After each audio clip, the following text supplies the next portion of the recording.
Quero saudar os irmãos com a graça e a paz do Senhor Jesus. Acabamos de cantar o hino Haja Paz na Terra, do hinário para o culto cristão. E é sobre esse assunto que eu quero gastar alguns minutos com os irmãos nesta noite. E o tema da minha mensagem é este: a paz do Senhor. Em Jeremias 29:7 está escrito assim: procurai a paz da cidade para onde vos fiz transportar, e orai por ela ao Senhor, porque na sua paz vós tereis paz.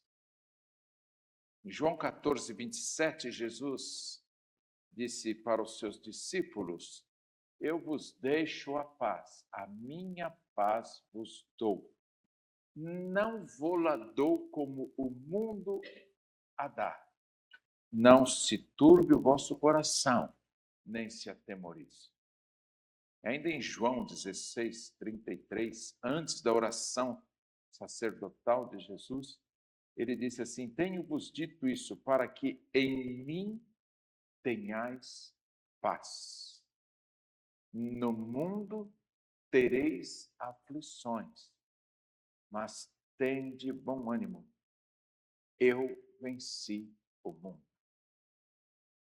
O apóstolo Paulo, em Filipenses 4:6 e 7, ele está dando algumas recomendações para a igreja, e ele falou assim: não estejais inquietos por coisa alguma, antes as vossas petições sejam em tudo conhecidas diante de Deus, pela oração e súplica, com ação de graças.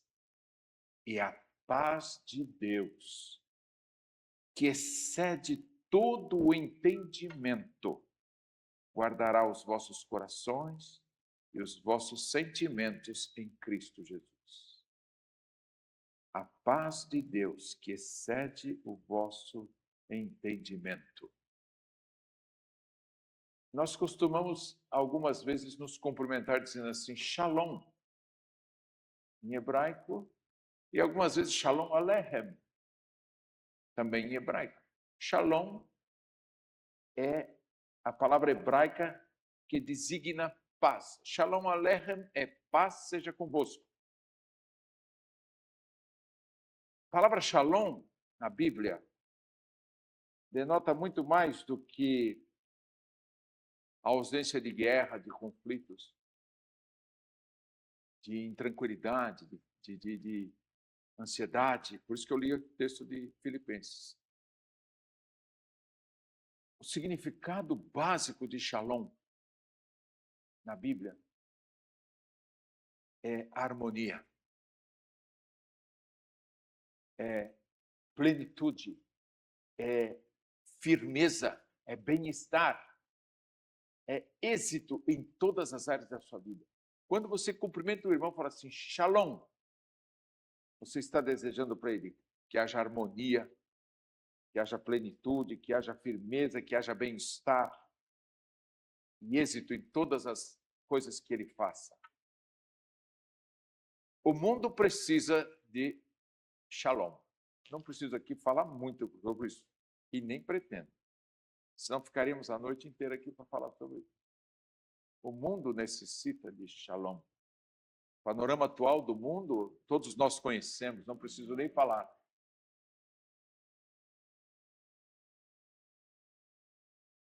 O homem precisa de Shalom.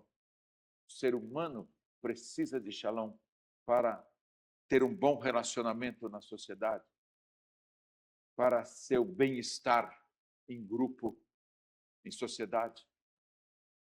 Você precisa de Shalom dentro da sua casa, para seu bem-estar pessoal, para você ter harmonia mental, para você estar tranquilo, para estar livre de ansiedades e dos temores que a vida nos oferece a cada dia que nós vivemos. Shalom, em Juízes, está escrito: o Senhor é a nossa paz. Por isso, o shalom de Deus excede o nosso entendimento. É muito mais do que isso que a gente pensa. A paz é um dos fatores mais importantes na nossa existência humana. E a palavra de Deus nos revela como a paz pode ser real, perfeita na nossa vida. A paz pode ser real em nossa vida quando reconhecemos que nós não a temos. E eu perguntaria: você tem paz? O ser humano está em paz? O mundo está em paz?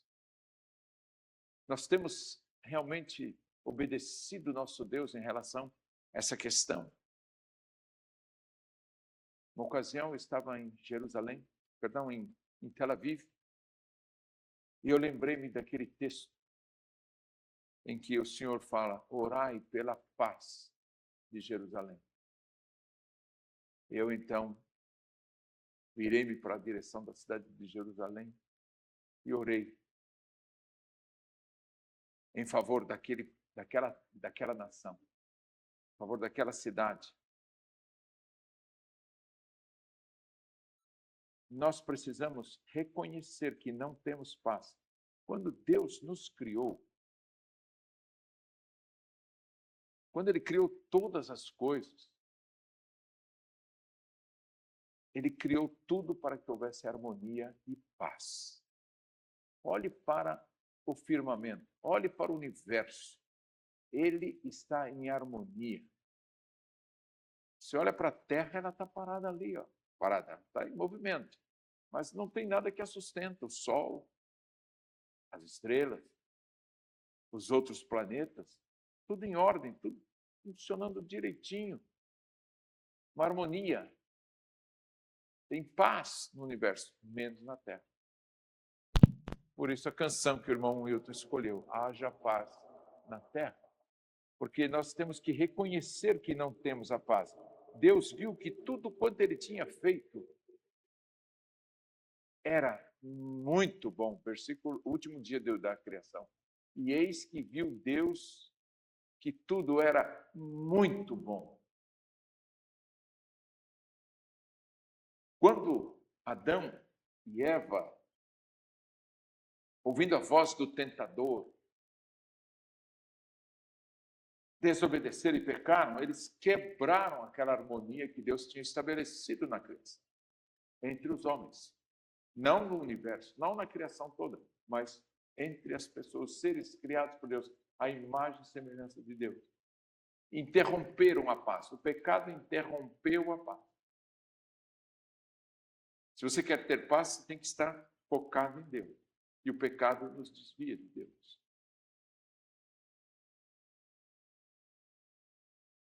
No princípio, eles tinham íntima comunhão com o Criador. Mas depois de pecarem, se esconderam, fugiram da presença de Deus. E agora o homem não tinha mais prazer em falar com Deus. Ele tinha medo, ele se escondia de Deus.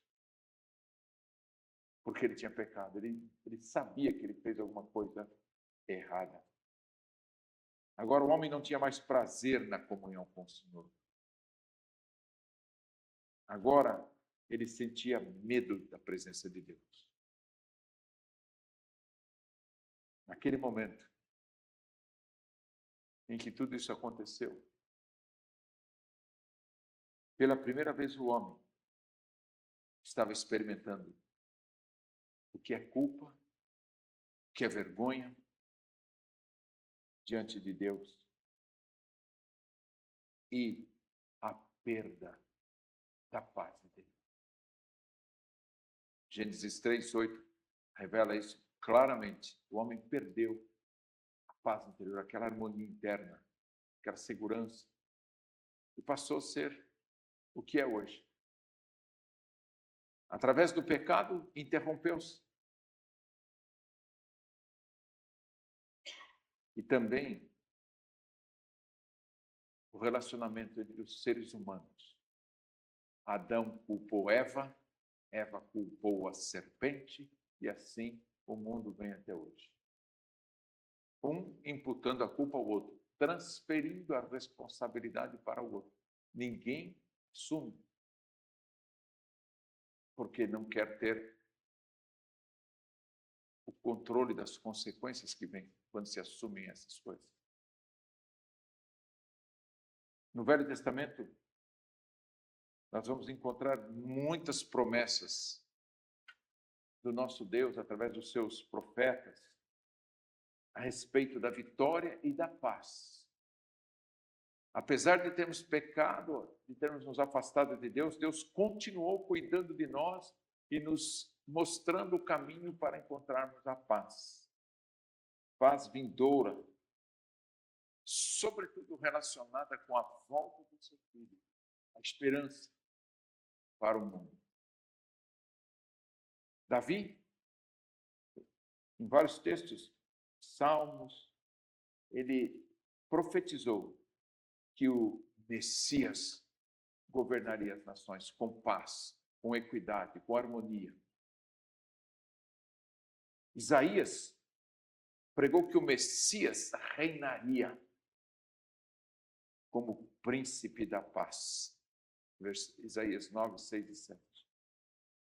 Ezequiel, outro profeta, disse que o novo concerto de Deus com o homem seria através do Messias.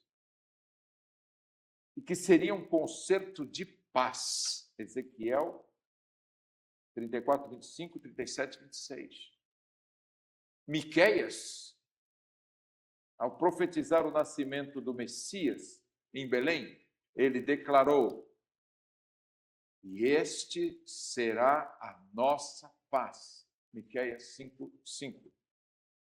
Quando Jesus, o Messias, nasceu em Belém, naquela noite os anjos proclamaram que a paz acabara de chegar à terra. Lucas 2,14. Glória a Deus nas alturas, paz na terra, boa vontade para com os homens. Jesus veio para destruir as obras do diabo, para destruir o pecado, para liquidar essa conta que o ser humano tinha para com Deus. Veio pagar a nota promissória do nosso pecado. E ele veio destruir as barreiras dos conflitos que tomam parte da vida, mas é bem ao contrário do que nós vemos hoje. Tem um velho ditado aqui no Brasil que fala assim: quanto mais eu rezo, mais assombração me aparece. Quanto mais a gente busca paz, mais conflito aparece, mais problema aparece. É dentro da nossa casa, é na nossa vizinhança. Esses dias, no nosso condomínio, teve uma discussão por causa de garagem. Por causa de garagem. E a administração do condomínio foi obrigada a colocar uma regra, lembrando o bom relacionamento entre os condôminos, a educação, a compreensão, a conversa entre os condôminos, para não ter briga. Por causa de uma vaga de garagem. O indivíduo leva uma fechada na rua, o outro já sai com o revólver na mão para dar um tiro nele. Os motoqueiros, fazem, quando se acham atacados pelo motorista, quebram o espelho retrovisor do carro, dão uma pesada na pontapé e vão embora. Quanto mais nós buscamos a paz, menos nós vemos a paz. Porque as pessoas não estão reconhecendo que é necessário nós buscarmos a paz. Não é o esforço pessoal nosso que vai fazer isso. Eu posso me esforçar para viver em paz. Mas se alguém do meu lado não fizer a força de viver em paz, vai ser difícil. Se eu não abrir mão de alguns pensamentos, algumas ideias minhas, e alguns pensamentos meus, e ser turrão, falar, não, é assim que tem que ser, vai ter briga, vai ter confusão. É como os maridos, né? Os maridos sempre têm que dizer, sim, minha querida. Mesmo quando você está embaixo da cama, escondido lá, para te pegar, sim, minha querida, né? Porque se a gente for levar tudo a ferro e fogo, não sobra um, meu irmão. Como diz aquele samba, né? Se gritar, pega ladrão, não sobra um, meu irmão. Precisamos reconhecer a nossa necessidade da paz. Se não reconhecermos, nós não vamos conseguir ter a paz. Jesus, ele veio para restabelecer a paz. Ele veio para oferecer de graça a sua paz para nós, como uma herança perpétua. Em João 14, 27, 16, 33, que nós lemos agora. E com a morte e a ressurreição dele, os principados, as potestades que impedem a paz foram derrotados. Às vezes, quando eu vejo assim alguém discutindo lá em casa, meus netos, um brincando, falando grosso com o outro, eu falo, para, vem aqui. Eu ponho a mão na frente e falo assim, o mais valente dá uma cuspida aqui, tira a mão. O que acontece? Aí vai provocar briga. Isso não resolve. Muito pelo contrário. A grande arma que Jesus usou para terminar com esse problema do pecado que pode gerar a falta de paz foi o seu sangue. Jesus foi a restauração de Deus para nós. Foi Ele quem passou por nós esses momentos difíceis naquela cruz e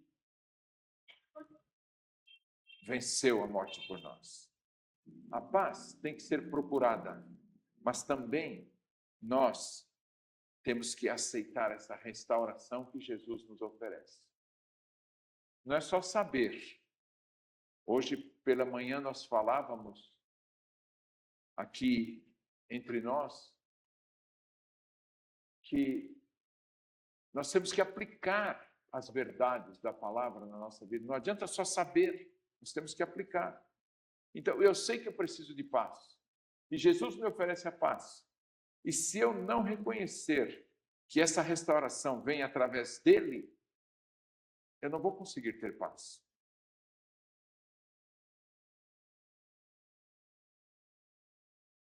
Jesus foi a restauração de Deus para a nossa paz. Ele foi aquele que resolveu o problema. Ele foi aquele que tomou o nosso lugar e que colocou em ordem a nossa alma. Eu costumo dizer que o melhor descanso da nossa alma é quando nós entregamos ela para Jesus. Não há outra maneira melhor de termos descanso da nossa alma que não seja nas mãos de Jesus. Às vezes você está intranquilo, você está num momento de turbulência, alguma situação, você dobra o joelho, você ora, abre a Bíblia, busca uma palavra e Deus te conforta, Deus te alivia, Deus te sustenta, Deus te protege e fala, nada de ruim vai te acontecer, porque eu estou contigo. Eis que estarei convosco todos os dias, até a consumação do século de Jesus. Jesus foi a restauração de Deus para a paz. Quando se crê em Jesus Cristo, mediante a fé, nós temos paz. Paz com Deus. Romanos 5:1 diz assim, sendo, pois, justificados pela fé, temos paz com Deus, por nosso Senhor Jesus Cristo. A mensagem que todos nós temos que proclamar, conduzir conosco, onde estivermos, é levar as boas novas da paz. mais vale um bom acordo do que uma longa demanda. Mais vale você baixar o tom do que levantar o tom e criar mais problemas. Quando a gente fala, eu estou desejando a paz para você, é exatamente isso. Temos que reconhecer que precisamos da paz. Temos que entender que Jesus nos oferece o caminho para a paz. E a paz pode ser real na nossa vida quando nós aceitamos esta provisão de Deus. A Bíblia diz que nós somos salvos pela graça. A graça é a provisão de Deus para a nossa vida. E esta provisão é que vai nos garantir obtermos a paz verdadeira e duradoura na nossa vida. Você já observou pessoas que faleceram? Já viu nos ataúdes, quando vão para o cemitério? Você olha na fisionomia daquele corpo que está ali e você sabe se ele morreu em paz ou não. Você sabe, você percebe pela transfiguração que está ali naquele corpo. E quando a gente vê que aquele irmão, aquela irmã morreu no Senhor, descansou no Senhor, ele descansou em paz, mas outros não, porque não tinham a paz ainda dentro de si. Não tomaram posse da provisão de Deus. Apenas saber que Jesus Cristo veio como príncipe da paz não garante que a paz se tornará automaticamente parte de nós. Não. Parte da nossa vida. Para nós experimentarmos a paz, há que se estar unido com Cristo através de uma fé viva e ativa. Não é só acreditar que Jesus existe, mas é viver a vida que Jesus te propõe. O primeiro passo, então, é crer no Senhor Jesus. Nós reconhecemos que precisamos de paz.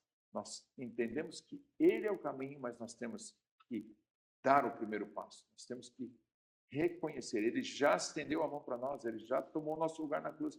Agora temos que ir a Ele. Ele disse assim, todos os que o Pai me der, eu não os lançarei fora. Todos os que vierem a mim serão chamados filhos de Deus. O primeiro passo é crer no Senhor Jesus pela fé. O segundo passo é reconhecer que é pecador. Você tem que reconhecer e dizer, Jesus, eu sou pecador. Eu sou uma pessoa perdida. Eu não tenho paz. Eu preciso do teu perdão. Reconhecer pela fé que Jesus é a provisão, pedir perdão pelos nossos pecados. O terceiro passo é entregar a Ele o controle da nossa vida. Você já viu quando a sua esposa está do teu lado no carro? Você está dirigindo o carro, ela faz assim, faz daquele jeito. Olha aí, desacelera, olha a velocidade e fica controlando. Nós fazemos isso com Deus. A gente entrega a chave do nosso carro, da nossa vida. Ó, Senhor, a minha vida está aqui, ó. Pode conduzir a minha vida. E você vai lá, senta do lado do carona. E Deus senta na direção e começa a dirigir. Aí, de repente, você fala assim, Senhor, não é por aí. Tem que ir pela esquerda. Ó, cuidado da faixa. Olha o buraco. Ah, diminui a velocidade. Aí Deus vai parar e fala assim, meu filho, sou eu que estou dirigindo a tua vida ou é você que está dirigindo a tua vida? Qual dos dois? Então, o terceiro passo é entregar a Ele o controle da nossa vida, o senhorio dele na nossa vida. Tem que ser. Jesus não é só Salvador, Ele é Senhor. E convidar o Senhor Jesus para entrar dentro da nossa vida. Apocalipse 3:20. Diz que estou à porta e bato. Ele te chama e você dá o passo na direção dele. E o último passo é obedecer e seguir a Ele e os seus mandamentos. Quando você aceita a provisão da graça, de graça, provisão da graça de Deus para a sua vida, as coisas mudam. você encontra o shalom de Deus. Você encontra harmonia e bem-estar íntimos. Você encontra paz com a sua própria alma. Você encontra paz de espírito. Você encontra libertação das suas ansiedades, dos seus temores. Você encontra integridade e harmonia no lar e na sociedade. Você encontra esperança pela vida eterna. A paz do Senhor Jesus é completa e perfeita. A paz de Jesus é a verdadeira paz. A paz de Jesus é diferente da paz do mundo, como ele mesmo disse. A paz de Jesus tira o medo. A paz de Jesus nos dá vitória. A paz de Jesus nos reconcilia com Deus. A paz de Jesus dá descanso à nossa alma. Para terminar, eu perguntaria: quantos necessitam da verdadeira paz hoje? Você que está me ouvindo, você que está me assistindo, você que está aqui nesta igreja hoje. Quantos necessitam da verdadeira paz? Do shalom de Deus? E nunca se esqueça, quando você disser shalom para o seu irmão, você está desejando tudo isso para ele. Talvez você nem soubesse, mas você está desejando isso para ele. Tenha isso na tua vida. Eu não posso falar de paz para alguém se eu não tiver paz na minha vida. Tenha isso. Quantos aqui hoje necessitam da verdadeira paz? Responda para o Senhor. Amém? Vamos orar. Muito obrigado, Senhor, por esta noite, por esse momento de meditação na tua palavra, de ouvirmos aquilo que o Senhor tem nos falado sobre paz, sobre vida eterna, sobre vida com Cristo, sobre a nossa relação com o Senhor. Mas, Senhor, nós sabemos que o mundo que nós vivemos hoje, a nossa sociedade, dentro da nossa casa, muitas vezes, nós temos muitos problemas, muitas dificuldades e falta paz. Minha oração nesta noite é que o Senhor dê paz para nós. Que ao reconhecermos que precisamos da tua paz, de que só Jesus pode nos dar a paz e recebermos Jesus com a sua paz para nós, vamos resolver os nossos problemas nessa área. Então abençoa, Pai, cada um que ouviu a tua palavra nesta noite e que essa palavra traga um resultado de bênção positiva na vida de cada um deles. É a minha oração, em nome e pelo amor de Jesus. Amém, amém e amém. Diga para o seu irmão do lado: a paz do Senhor, que a paz esteja contigo hoje e para todos sempre. Amém? Amém.